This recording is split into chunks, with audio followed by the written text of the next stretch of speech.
So imagine finding out that one of the most famous instructions on how to be a good person is just, well, completely misunderstood. Right, and has been for thousands of years. Exactly. Thousands of years. We're talking about really fundamental stuff, Mm. like how to give to charity and how to pray. Yeah, interpretations that are just so deeply ingrained in our culture that, we don't even think to question them anymore. We really don't. Yeah.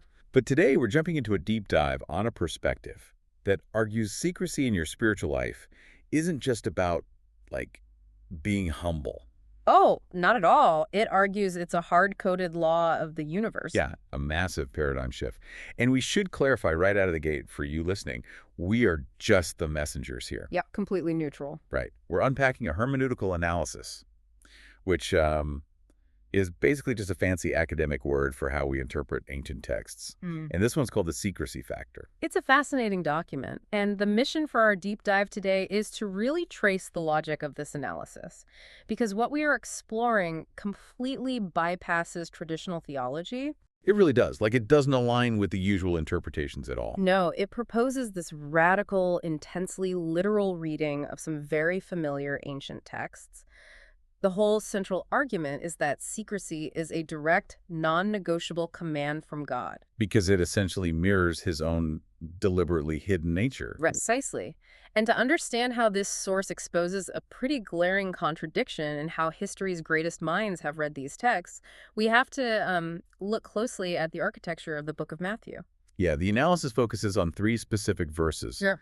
And the chronological order here is super vital. Right, the order matters a lot. First, we have Matthew 6, verse 7, which is the warning about prayer. It says, when you pray, do not use vain repetitions as the heathen do. For they think that they will be heard for their many words. Right. So basically, don't babble on thinking volume equals results. Exactly. Then we jump back slightly to Matthew 6, verse 2, which is about charity. Ah, right. The trumpet verse. Yeah. Therefore, when you do a charitable deed, do not sound a trumpet before you, as the hypocrites do in the synagogues and in the streets, that they may have glory from men. Which is pretty vivid imagery. Uh-huh. And then finally, Matthew 6, verse 1 sets the overarching rule. Take heed that you do not do your charitable deeds before men, to be seen by them. Otherwise, you have no reward from your Father in heaven. Okay, let's unpack this. On the surface, those are just, 3 standard issue moral guidelines. Right. 1 about prayer, 2 about charity. But structurally, there is a puzzle hiding in plain sight here. Grammatically, these 3 verses share an absolutely identical formula. They really do. They all essentially say, when you do X, do not do Y, like the hypocrites do, Yeah. because their reward is Z. That's the exact formula. But historically, theologians have treated the prayer verse and the charity verses entirely differently. Which is what theologians refer to as a hermeneutical disparity. Yes, that's the big academic term for it. It basically asks, well, are we applying the rules of interpretation consistently? It makes me think of, like a grading rubric in school. Oh, that's a good way to look at it. Yeah. Imagine a teacher giving the exact same essay prompt to 3 different students, and they all follow the structural formula perfectly. Right. But then the principal steps in and grades them using entirely different rubrics based on, I don't know, whatever mood he's in. Yeah, totally arbitrary. Exactly. Student A gets an A, student B gets a C, and student C just fails. Even though the DNA of their work was identical, the analysis we're looking at argues that's exactly what historical scholars did with these 3 verses. That's a really great way to visualize it. And we aren't talking about obscure fringe scholars here. No, we are talking about the absolute heavyweights of traditional theology. Right, figures like St. Augustine and John Calvin. Which means we are dealing with ideas that shaped, all of Western civilization. Yeah. So how did they grade these verses? Well, when it comes to Matthew 6, verses 1 and 2, the ones about doing charitable deeds, Augustine and Calvin essentially argued that the text is targeting the underlying hypocrisy. Not the public display itself. Right, not the physical act. Their logic goes like this. The actual sin is the selfish desire for human recognition. So if you can somehow purify your motives and, remove that craving for glory, then performing your charity out in public is perfectly fine. that is the mainstream consensus, yes. Wow. So the traditional view is basically, oh, it's the thought that counts. Pretty much. As long as my heart is pure, it's fine if people see me drop a massive check in the donation box. Yeah, it shifts the entire weight of the command from a physical action, which is staying hidden, to a highly subjective internal motive. I mean, I can see why that's a trap, though. Oh, absolutely. because it's so incredibly subjective. Have you ever caught yourself hoping someone notices you doing the right thing? Oh, sure. Everyone has. We all do it. You pick up a piece of trash on the sidewalk, and there's this tiny subconscious glance around to see if anyone witnessed your good citizenship. Yeah, it's just human nature to want that dopamine hit of social approval. Exactly. And that human desire for validation is precisely why this internal mode of interpretation becomes so problematic. Right. Because watch what happens when we apply that exact same Augustine and Calvin standard to the verse about prayer. Okay, let's see it. Another major historical figure, St. John Chrysostom, tackled Matthew 6, verse 7. That's the warning against using vain repetitions and many words like the heathen do. Let me guess. If he used the same rubric, he'd say that repetitive prayer is fine as long as your heart is in the right place. You're hitting on exactly the logical conclusion he reached. Chrysostom argued that the restriction in verse 7 focuses solely on the heathen's belief that their volume guarantees an answer. Wait, really? Yeah, so following that logic, if you simply abandon the misguided belief that your sheer volume of words is what forces God to answer you. Then you can use as many words as you want. Exactly. You can just babble all day long as you know the babbling isn't like a magic trick. Right, it completely neutralizes the instruction. But that exposes a massive inconsistency in traditional theology, because that isn't how mainstream religion treats the prayer verse today. No, not at all. This analysis points out that historical commentators somehow ended up condemning repetitive prayer, insisting we shouldn't use vain repetitions, while simultaneously giving a total free pass to public charity. Saying, oh, public charity is great as long as you aren't proud. Right. They graded the prayer verse literally, but they graded the charity verses on a curve of subjective intent. And what's fascinating here is how this inconsistency created centuries of confusion. It essentially allowed human beings to find a loophole, A loophole to remain in the public eye. Exactly, to stay visible while still feeling spiritually justified. I have to play devil's advocate here, though. If this is so wildly inconsistent, why did brilliant minds like Augustine go down that road to begin with? That's a fair question. I mean, didn't Jesus literally say, "Let your light shine before men, that they may see your good deeds"? And wasn't that just one chapter earlier in Matthew 5? Yeah, it was. It seems like Augustine was just trying to reconcile two totally contradictory statements. That is the pivotal question, actually. And it's the exact tension the source text addresses next. Okay, how does it explain that? The author argues that this historical confusion stems from a complete failure to distinguish between two entirely different categories of action. The analysis draws a hard, impenetrable boundary between the context of Matthew 5 and the context of Matthew 6. So they aren't talking about the same thing at all. Not at all. In Matthew 5, the mandate is what the text calls public witness. Public witness, got it. This specifically refers to the healing and miracle ministry. Think about the purpose of a miracle. It is a revelatory act designed to draw people's attention to the divine. So it actually has to be seen. Right. It must be seen to serve its purpose. When the text says, "Let your light shine," it is talking about this overt, public, miraculous witness. It is inherently designed for an audience. Okay, that makes sense. A public witness is like a PR campaign for the divine. You want the billboard to be visible? Exactly. But then we cross the chapter, break into Matthew 6. And the rules change. The shift is stark. Matthew 6 moves entirely away from public witness and into the realm of private worship. Private worship. Yeah. The analysis outlines that acts of personal devotion, almsgiving, fasting, and prayer belong strictly in this new category.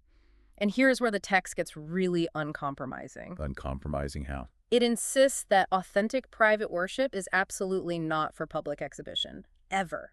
It must be performed in a private, sacred space. So it's the difference between a public press conference and an intimate, closed-door conversation with a spouse. That's a great way to put it. You wouldn't broadcast a deeply personal conversation with your partner on a loudspeaker.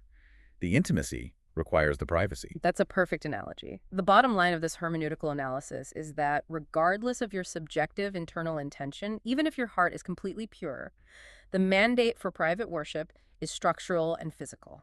So you must ensure you are neither seen nor heard. So it's the thought that counts idea just gets thrown out the window. Completely. If you're seen giving charity or heard praying loudly, it doesn't matter how humble you feel inside. You've broken the physical rule of the space. Right.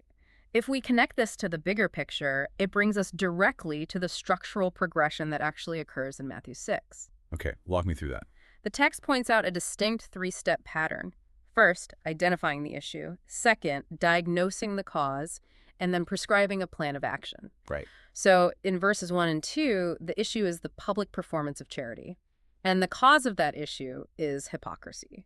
And this brings us to what I think is honestly the most radical shift in this entire document. Oh, for sure. Because this is where the analysis completely dismantles that traditional theological trap. It insists that we must not treat hypocrisy as the reason for the command of secrecy. This is a crucial distinction. Break down why that matters so much for us. Well, Augustine thought Jesus commanded secrecy to cure hypocrisy. Like, he was saying, you guys are acting proud, so go hide until you learn to be humble. Right, like a timeout. Exactly, a spiritual timeout. Yeah. But the text we're analyzing says, no, that's totally backwards. Hypocrisy isn't the reason for the command. Hypocrisy is merely the cause of disobedience. Meaning the command for secrecy existed first. Yes. The analysis argues that humanity actually has an intuitive, deeply buried understanding of how to approach God, and it's in secret. That makes a lot of sense. But then the ego gets involved. Hypocrisy is that craving for external validation we talked about earlier. It's that dopamine hit. Right, the need for applause. Exactly. That Yep. craving corrupts our intuition. So hypocrisy causes us to disobey the natural order of worship. Secrecy isn't a medicine you take to cure pride. No, secrecy is the baseline. Right. Secrecy is the original, default atmosphere of the divine, and hypocrisy is the toxic element that ruins it. It fundamentally changes how you view human motivation. I mean, why do we crave that external validation? Because when you pray or give in total secret, there is no immediate social reward. Nobody's patting you on the back. Exactly. Your brain isn't getting that immediate rush of people saying, wow, you're such a good person. The hypocrisy is our psychology taking the easy route. Settling for the immediate applause of humans rather than enduring the silence of a hidden God. Exactly. And the source backs this up brilliantly, too. It poses a really simple question. If Jesus just wanted to correct the internal motive of hypocrisy, if he just wanted to make sure people weren't acting out of pride, why didn't he just tell them to guard their hearts? Which is a very common instruction elsewhere in biblical texts. It's everywhere. The author makes this incredible comparison to the instructions for taking communion. Think about it. Communion is entirely about internal motive. Oh, absolutely. The instructions there are highly introspective. Self-examination, checking your heart, making sure you are partaking worthily. If you're doing it wrong, the fix is internal. It's a purely psychological and spiritual audit. But when we get to almsgiving and prayer in Matthew 6, there is no call for an internal audit. None at all. Jesus doesn't suggest self-examination. He doesn't say, hey, when you give to the poor, really check your motivations. No, he prescribes a physical plan of action. Total elimination of the public nature of the act. Yeah. The source highlights the famous phrase, let the left hand not know what the right hand is doing. Which is so iconic. Yeah. Traditionally, people read that as a poetic metaphor for humility, like, oh, just be modest. But this analysis says, no, that is a literal demand for absolute, uncompromising secrecy. It's a physical requirement. Which raises an important question.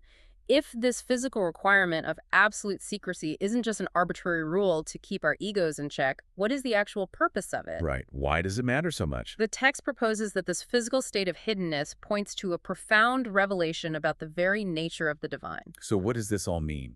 Who is the God that demands this kind of absolute obscurity? The author delivers the ultimate theological payoff here. The secrecy factor is strictly required because it reflects the exact nature of God himself. Wow. Yeah.